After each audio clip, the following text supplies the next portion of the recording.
Hey guys, this is Fozon, and in today's lesson, we're going to be looking at recursive searching and sorting.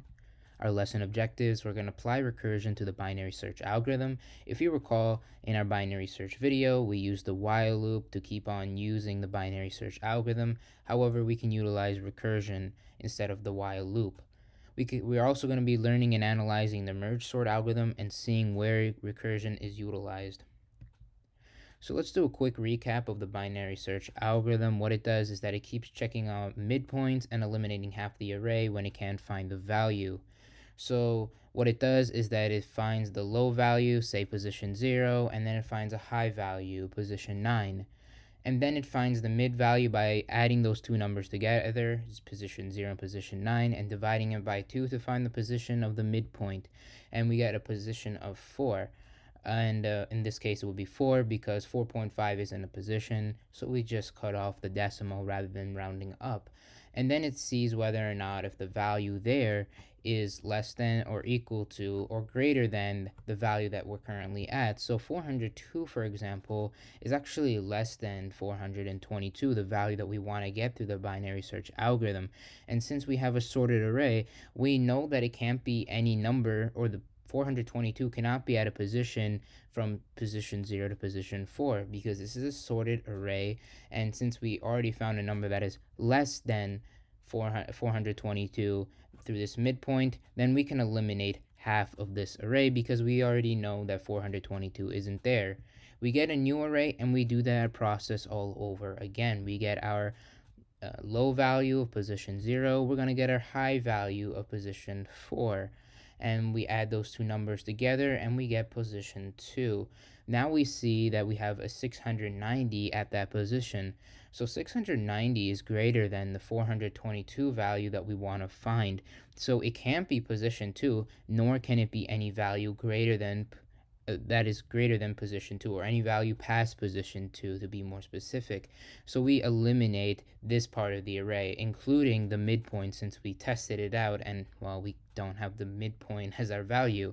So we're left with this array, and since we have a rather short array, the binary search algorithm can fit in this page. However, in maybe some bigger data sets, not only will you see how binary search is more efficient, but it's a little bit more longer than what you would see here. But anyway, we have a position 0, we have a position 1. Those are our low and high values, and we add those two numbers together. We get 1, we divide that by 2, and we get 0.5. Since 0.5 isn't a position, we simply eliminate the decimal, and we check position 0. So position 0 is 422. That is our target value, and that is ultimately what we get through the binary search algorithm through 3 comparisons: 1 comparison, 2 comparisons, and 3 comparisons. More specifically, 3 rounds of comparisons. When we use the linear search algorithm, what it would do is that it would test out every single value here, and that wouldn't be efficient, especially with very large data sets. Now, although we can use it on a unsorted array, if we have a sorted array, the binary search algorithm is very, very efficient for us. So let's apply recursion to the binary search algorithm. Oh, that's the wrong one. Alrighty. So we have our binary search algorithm here. I already created a main method with our integer set 1, 2, 3, and 4, and 5, and we access the binary search algorithm through its respective arguments. And I've already created the method for you. It takes in a couple arguments, so let's look at the arguments that it has. Integer target is the value that we're trying to find. Integer array is, well, our array that we're trying to find the value within. Integer low is the value that we set as the low, or the first value of our array, and integer high is the value that we set as the end of the array. More specifically, the low and high values are the values that we set when we're testing out the array within the binary search algorithm. So these values are going to be subject to change.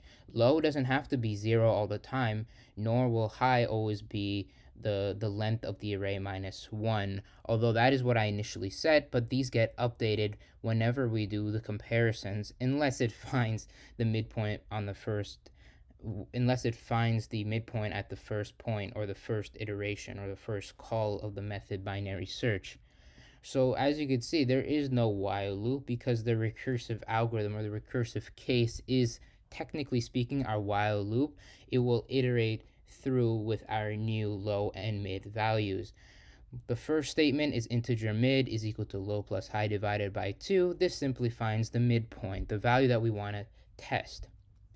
Now, if high is less than low, then we know that we've already done the binary search algorithms enough times, and this is not really like an array that has the target value. So we set this not really as a base case, but more as a case to say, hey, we failed the binary search, so therefore we can't. Therefore, there is no target value within this array. We also do it at the end of the array if these comparisons fail as well. If any of these comparisons say return false, all of them, if all of them return false to be more specific, because you don't really need an else if statement since you have the return operator here. And as you know, if you already have a return statement and it gets invoked, it doesn't look at anything after the return statement.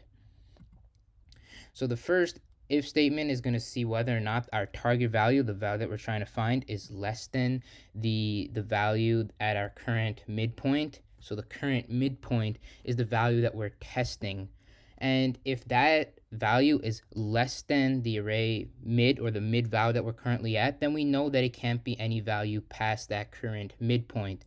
So we keep the same low value, but then we're like, okay, our new high is going to be mid minus 1 since mid doesn't work and any value past mid won't really work, or potentially won't work to be more specific. This one is like the complete opposite of the if statement that came before it. If the target value is greater than the value that we're currently testing, then what it would do is that it would change the low value but keep the high value. So we know that it's not going to be mid, and nor is it going to be any value before mid. So we make our new low mid plus 1. And then the final if statement is whether or not we found the value. If the midpoint value is the value that we find, we simply return true. And then we have this basic case in case this whole thing fails, especially if this if statement doesn't return false in any scenario. So let's test it out. So we have 1, 2, 3, 4, 5 within my integer array, and we're trying to find 6 within an array. And actually, yeah, let's put 6. So this is actually greater than 5, so it would be recursing until it lands on 5, and when it finds out that 5 is the last element, well, now then it would know that 6 is not within the array. We put in our array arguments, so we have the name of the array, the identifier of the integer array, and we access it through here. Our first low is going to be the first position of the array, 0, and our first high value is just simply going to be my integers.length minus 1. Recall that the number of elements doesn't really have a position within the array, so if you have 5 elements within your array, the final position is going to be position 4, so we do the minus 1 there. So when we call on it asking to see whether or not if we have 6, it should return false, and that's what it does. It returns false. But let's say if I want to find a value that is within the array, well, we could put that just as easily. That's the 4s, we want 4, and as you can see, it returns true. We can edit this binary search algorithm not to return a Boolean expression, but the position that we're trying to find, or the position of our value. So let's change it. Let's replace Boolean with integer. Let's replace any instance of false with -1. And since -1 isn't really a real position within the array, this will imply to the user that it couldn't find the value within our array. And rather than returning the true statement, we're going to return mid, because mid, if this gets invoked, that means that position mid is the target value.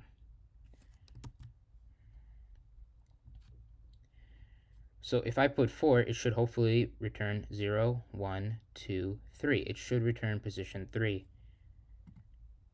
And as you can see, it returns position 3. But let's say if I put 6, a number that's not within our integer array, well then it will return -1, because -1 isn't really a position within our array, meaning that either this if statement gets invoked or this return statement gets invoked. Now let's look at the merge sort algorithm. The merge sort algorithm is a sorting algorithm that utilizes recursion to sort elements in an array or an array list.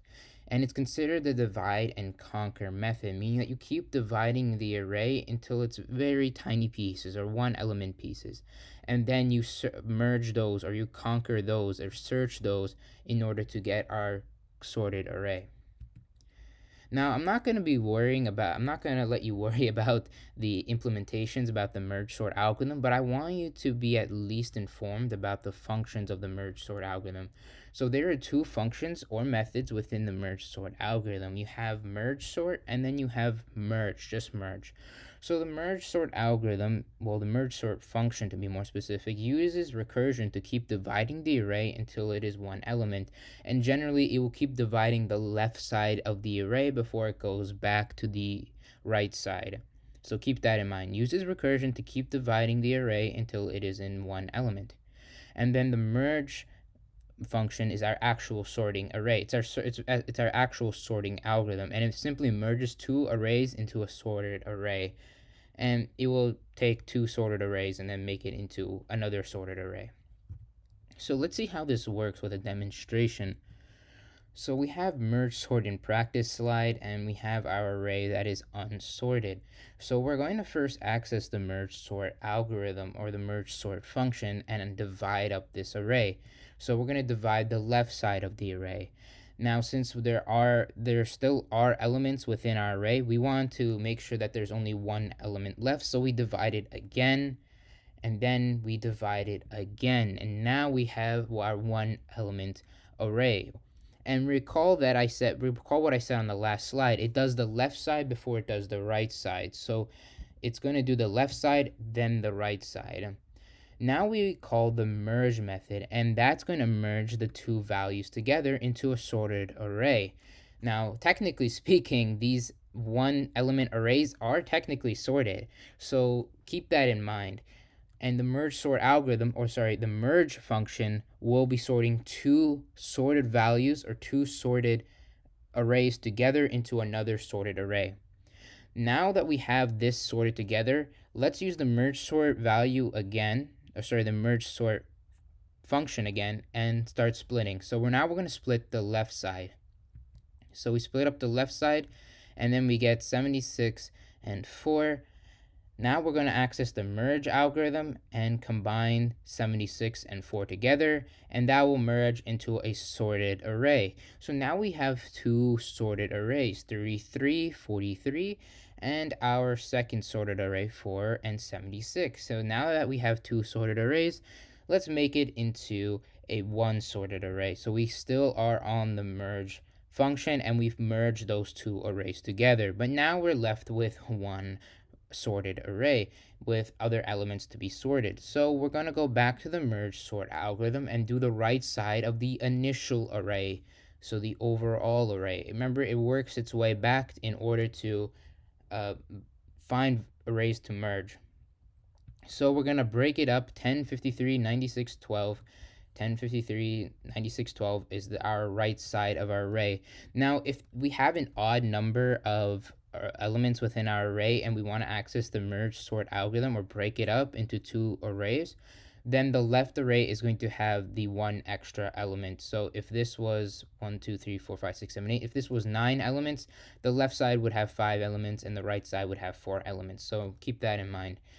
And since this is not one element array, let's break it up again through the merge sort function and break it up again. 1053, 1053. Now we need to merge those two values together, so we're going to add the merge function.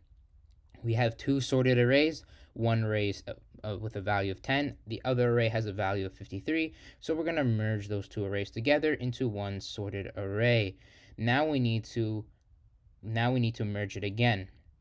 We need to do the merge sort algorithm again, and we're going to break up 96 and 12 away from this initial array. Break it up, 96 and 12.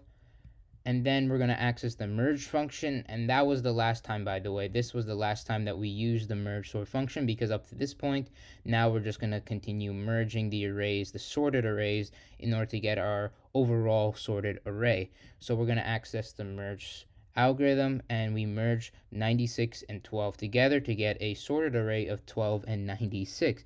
Now we're left with two sorted arrays in this side of the array. So we're going to merge those two together, and now we have two sorted arrays on both sides of our initial array. We have 4, 33, 43, 76. We have 10, 12, 53, and 96. So now we finally use the merge function one last time, and we get our merge sort algorithm. Well, we get our sorted array through the merge sort algorithm. Now you could see how this is known as the divide and conquer method. What it does is that it recursively calls the merge sort function and in order to divide up the array into one element pieces, and then it conquers them. It sorts them into pieces by continuously accessing the merge method or the merge function. So that wraps up my video on recursive searching and sorting. Thank you for watching.